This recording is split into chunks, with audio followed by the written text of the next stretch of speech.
Ce mardi 29 novembre, la capsule Orion, actuellement près de notre satellite, battait un record de distance de la Terre pour un objet dédié au vol spatial habité.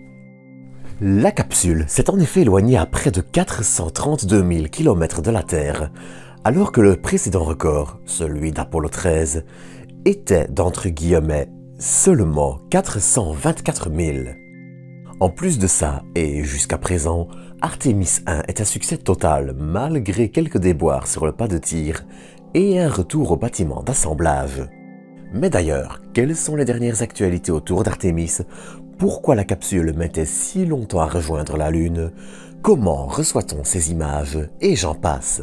C'est sur tout ceci et bien plus encore que je vous propose de revenir dans cette vidéo qui sera, encore une fois, dédiée à Artemis, les actualités liées au vol et vos questions sur le programme.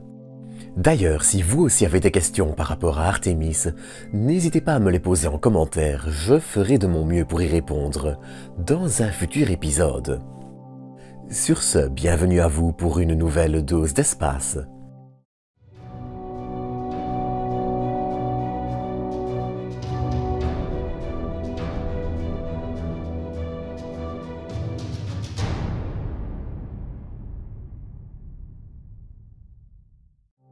Pour commencer cet épisode, j'aimerais commencer par un petit erratum. Dans l'épisode de la semaine passée, je parle, en effet, d'une vitesse de réentrée de près de 312 000 km/h pour le premier vol d'essai d'Orion, en 2014, alors que l'on est plutôt sur un bon 32 000. Un zéro de trop en gros. Un de plus ou un de moins sur cette planète, vous allez me dire. Bref. Sur ce, je vous propose d'attaquer avec les dernières actualités de la capsule, puis de revenir sur vos questions.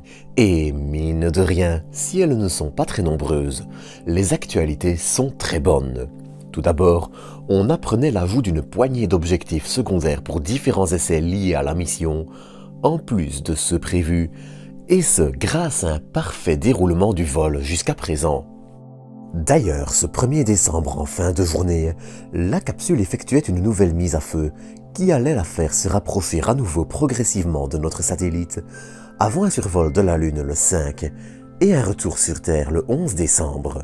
Sur ce, je vais bientôt attaquer avec vos questions, mais avant, je voulais revenir sur un commentaire particulier et un point qui m'avait échappé. Car, comme vous le savez peut-être, la capsule va, lors de sa réentrée, effectuer un rebond sur l'atmosphère en comptant sur sa portance, ce qui a l'avantage de permettre de bien mieux viser une zone d'atterrissage précise. Mais au-delà de l'aspect pratique, ce profil de réentrée permet aussi d'éviter de faire subir trop de force à la capsule, ce qui est un petit avantage supplémentaire. Dans l'absolu, bien sûr, le bouclier thermique, qui malgré une construction différente utilise les mêmes matériaux qu'Apollo, pourrait supporter une réentrée avec un corridor plus classique, comme lors de son premier vol en 2014, mais ce choix serait en réalité un choix sans réel intérêt. Mais pour ce point, je tiens d'ailleurs à remercier Technique Spatiale et Keinuki pour leur éclaircissement sur Twitter. Sur ce, je vous propose d'attaquer avec les réponses à vos questions. Et pour la première, c'est comment les données sont-elles transférées et si ces communications sont sécurisées? Alors oui, bien sûr, elles le sont, mais même si elles ne l'étaient pas, ce ne serait pas non plus catastrophiquement problématique. Car envoyer un signal radio, une commande ou capter des données d'une mission située aussi loin nécessite aussi une infrastructure conséquente. Dans le cas d'Orion, ce sont les antennes du Deep Space Network qui se chargent de cette tâche. Alors je vais un peu digresser ici, mais il y a peu d'informations claires sur le sujet. En revanche, il n'est pas non plus possible de dire que ces communications sont infaillibles. Un rapport de 2015 mettait en effet en avant un besoin de modernisation des infrastructures du Deep Space Network, utilisant parfois des technologies vieilles de 30 ans. S'il est compliqué pour autant de dire si le système est vulnérable ou pas, l'absence de piratage, récupération de données ou d'autres actes malveillants sur de telles missions semble, néanmoins, indiquer une sécurité assez solide de ce côté. Une autre question que je trouvais assez intéressante, c'est celle du système d'autodestruction.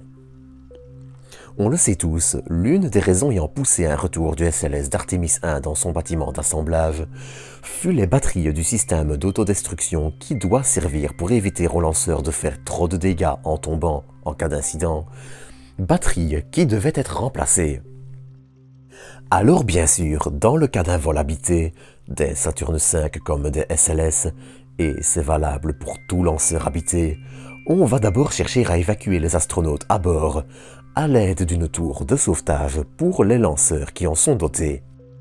Cette tour, qui se trouve aussi bien sur les Soyouz russes que des Saturn V ou SLS, et dans une moindre mesure Dragon où c'est la capsule qui est équipée de moteurs dédiés, va effectuer le seul boulot d'arracher la capsule au lanceur, le tout en allant plus vite que lui pour l'en éloigner le plus vite possible.